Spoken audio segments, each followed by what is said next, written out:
नमस्कार फ्रेंड, आपका अपना यूट्यूब चैनल इलेक्ट्रिकल्स गाइड में आपको बहुत बहुत स्वागत है।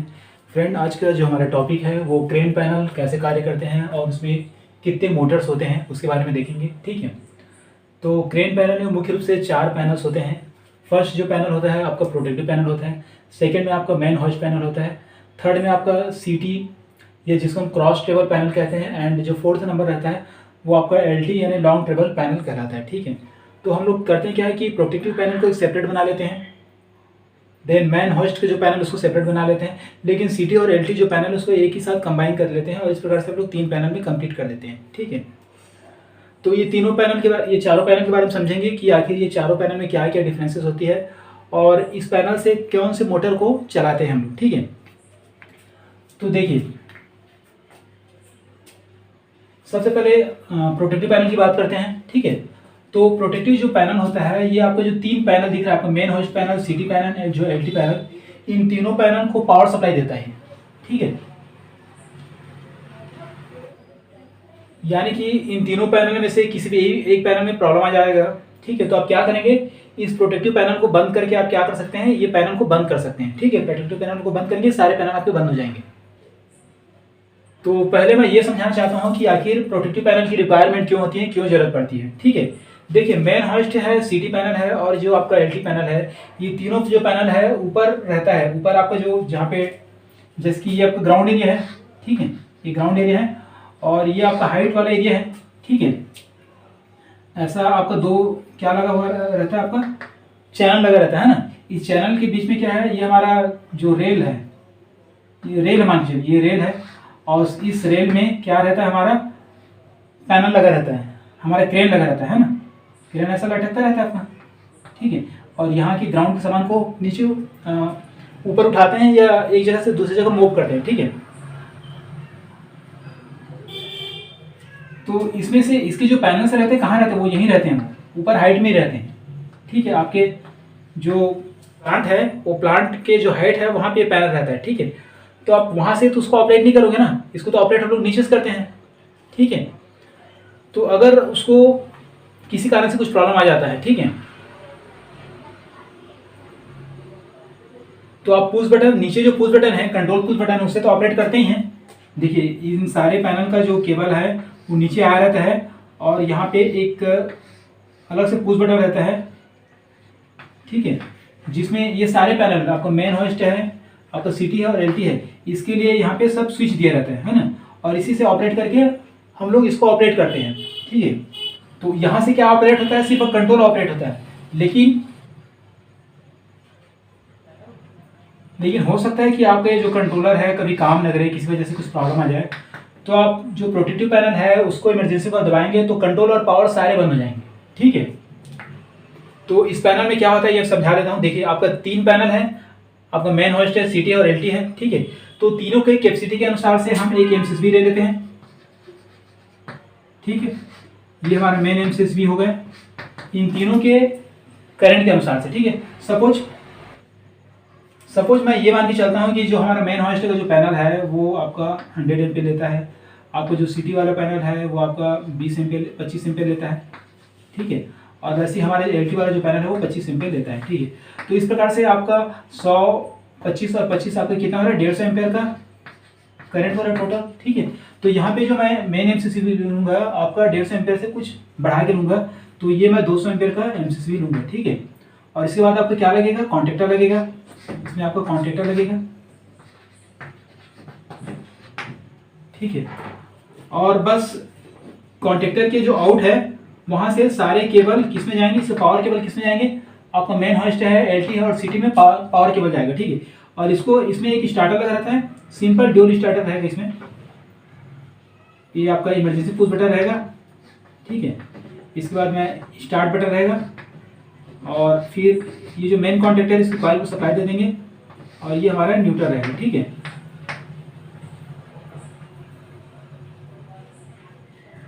तो जब आप प्रोटेक्टिव पैनल को स्टार्ट करेंगे, ये हमारा होल्डिंग का रहेगा। ठीक है, जब इस प्रोटेक्टिव पैनल को स्टार्ट करेंगे तो मेन होस्ट है, एलटी, सीटी, ये सारे पैनल में क्या जाएगा, सप्लाई जाएगा, और जैसे ही इस पैनल को आप ऑफ करेंगे तो सारे पैनल में सप्लाई बंद हो जाएगा। ठीक है, इसलिए एक मेन प्रोटेक्टिव पैनल रखते हैं कि कभी कुछ इमरजेंसी आ जाए तो आप यहाँ से बंद कर सकें। ठीक है। कई जगह में नहीं रखते हैं, कई जगह में क्या करते हैं, मेन हॉइस्ट है, सीटी है और एलटी बस रख देते हैं। ठीक है। और ये जो प्रोटेक्टिव पैनल है इसको क्या रखते हैं, नीचे में रखते हैं, ग्राउंड में रखते हैं। आप जहाँ पे काम कर रहे हैं ना, यहाँ पे आपका ग्राउंड वाला एरिया है, ये सपोज ग्राउंड वाला एरिया और ये आपका हाइट वाली एरिया है, तो ग्राउंड में पैनल रहता है। और बाकी जो मेन हॉइस्ट है, सीटी है और एलटी है, ये कहाँ रहता है, ये आपको ऊपर में रहता है ये। ठीक है। तो प्रोटेक्टिव पैनल का आप लोग रीजन समझ गए होंगे क्यों यूज करते हैं और क्यों उसका रिक्वायरमेंट रहता है। ठीक है। नेक्स्ट आगे देखते हैं।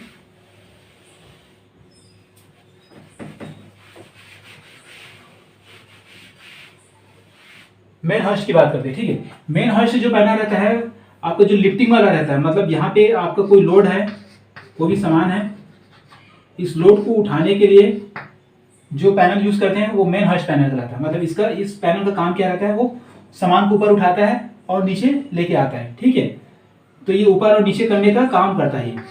ठीक है। चूंकि वजन को ऊपर उठाना है, तो मैं वजन को ऊपर उठाऊंगा तो मेरे को ज़्यादा ताकत लगेगा। तो मेन हॉइस्ट जो पैनल रहता है सबसे ज़्यादा पावरफुल पैनल होता है। उसमें मैक्सिमम किलोवाट वाली या एचपी वाली अथवा एचपी वाली मोटर लगा रहता है। ठीक है। और चूंकि देखिए ऊपर और नीचे कर रहा है सामान को, है ना, इसलिए इसमें कौन सी स्टार्टर लगेगा, आपका रिवर्स फॉरवर्ड स्टार्टर लगेगा। क्या लगेगा इसमें, रिवर्स एंड फॉरवर्ड स्टार्टर लगा रहता है। यानी कि नीचे ऑपरेट करने के लिए जो आपका कंट्रोल डेस्क रहेगा, ठीक है, उसमें एक इमरजेंसी स्टॉप रहेगा, स्टॉप। ठीक है। उसके बाद अप रहेगा, डाउन रहेगा, मतलब इसको ऐसा कर देते हैं अप एंड डाउन। तो एक बटन को प्रेस करोगे तो डाउन होगा, इसको प्रेस करेंगे तो अप होगा। ठीक है। ये क्या है अपना आपका कंट्रोल डेस्क है, या कंट्रोल करने का जो स्विच है ये। ठीक है। तो हो ठीक है। मतलब यह जो मेन हॉइस्ट पैनल रहता है उस पैनल में आपका एक रिवर्स फॉरवर्ड मोटर रहता है और इस मोटर की जो रिवर्स फॉरवर्ड स्टार्टर रहता है। ठीक है। और मोटर किस टाइप का रहता है ये मैं बता रहा हूँ। मोटर जो रहता है आपका स्लिप रिंग मोटर रहता है। ठीक है। किस टाइप का मोटर यूज करते हैं, इसमें आपका स्लिप रिंग मोटर लगा रहता है, स्लिप रिंग मोटर। ठीक है। इसमें भी आपका स्लिप रिंग मोटर लगा रहता है।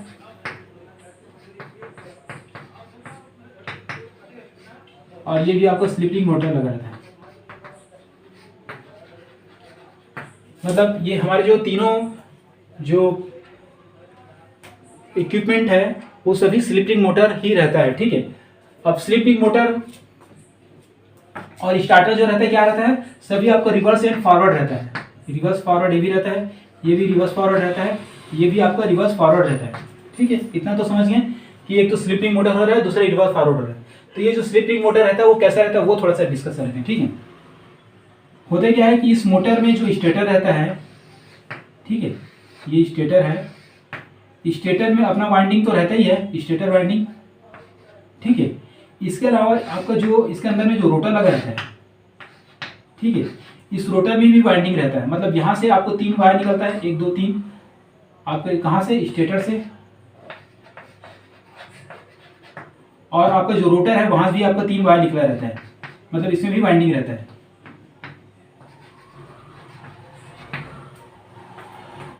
अब क्या होता है, इसके स्पीड को जो कंट्रोल करने के लिए रोटर में जो करंट रहता है उस करंट को कम ज़्यादा करके इसकी स्पीड है उसको कंट्रोल किया जाता है। ठीक है। अब क्या होता है, ये जो स्लिप रिंग मोटर रहता है, स्लिप रिंग मोटर में जो रोटर है, रोटर की जो करंट है उसको कंट्रोल करके इसकी स्पीड को कंट्रोल किया जाता है। ठीक है। क्योंकि देखिए आपका जो मटेरियल रहता है काफ़ी हेवी रहता है और उसको अचानक लोड में उठा नहीं पाएंगे, उठाएंगे तो मोटर आपका ट्रिप कर जाएगा, है ना। मतलब सिंपल अगर आप इंडक्शन मोटर यूज़ करेंगे, इंडक्शन मोटर करेंगे तो क्या हो जाएगा, ये ट्रिप कर जाएगा। ठीक है। और साथ ही साथ आपके मटेरियल को बहुत ज़्यादा झटके से उठाएगा। ठीक है। तो इस वजह से हम लोग क्या यूज़ करते हैं, हम लोग स्लिप रिंग मोटर यूज़ करते हैं। स्लिप रिंग मोटर में क्या होता है कि आपके स्टेटर में तो वाइंडिंग रहता है, 3 फेज जाता ही है, इसके अलावा जो रोटर रहता है उसमें भी आपका 3 वायर निकला रहता है। ठीक है। तो ये जो आपका रोटर है, इस रोटर में अलग से हम रेजिस्टेंस यूज़ करते हैं जिसको हम लोग स्टेप कहते हैं। ठीक है। मतलब इसमें एक रेजिस्टेंस बॉक्स लगा रहता है, ठीक है। रेजिस्टेंस बॉक्स में क्या रहता है कि ये जो तीन जो वायर यहाँ से निकल रहा है, इस वायर के बीच में हम लोग अलग अलग रेजिस्टेंस लगा देते हैं।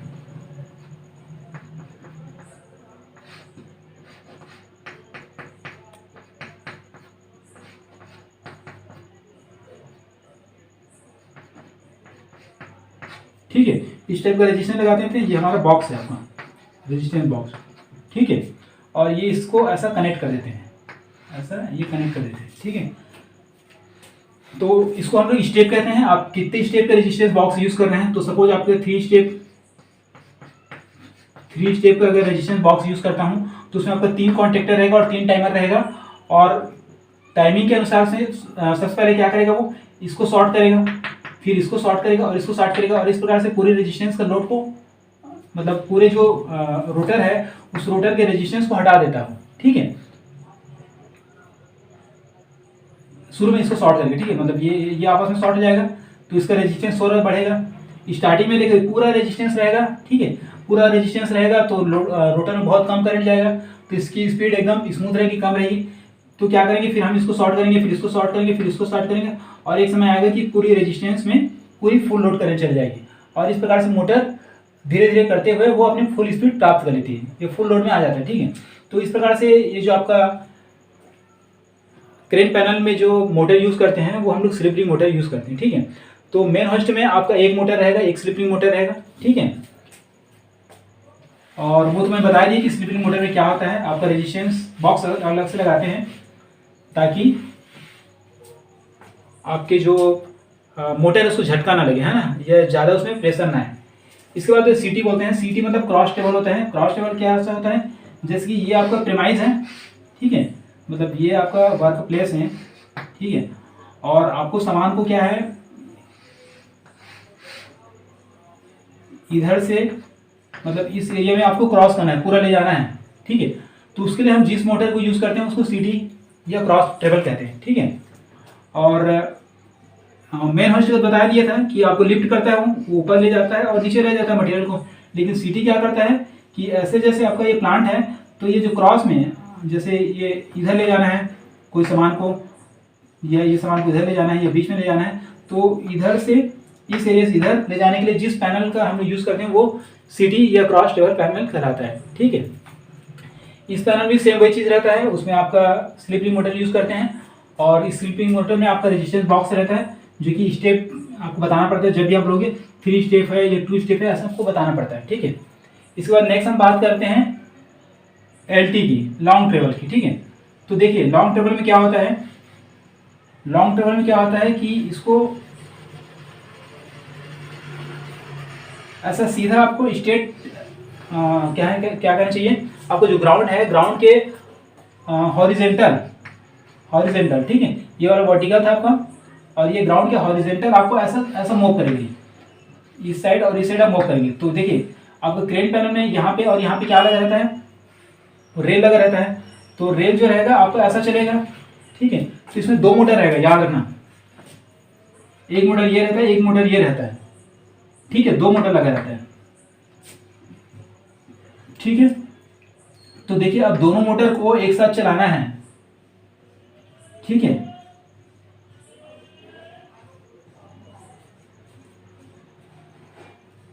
तो इसके लिए हम लोग क्या करते हैं,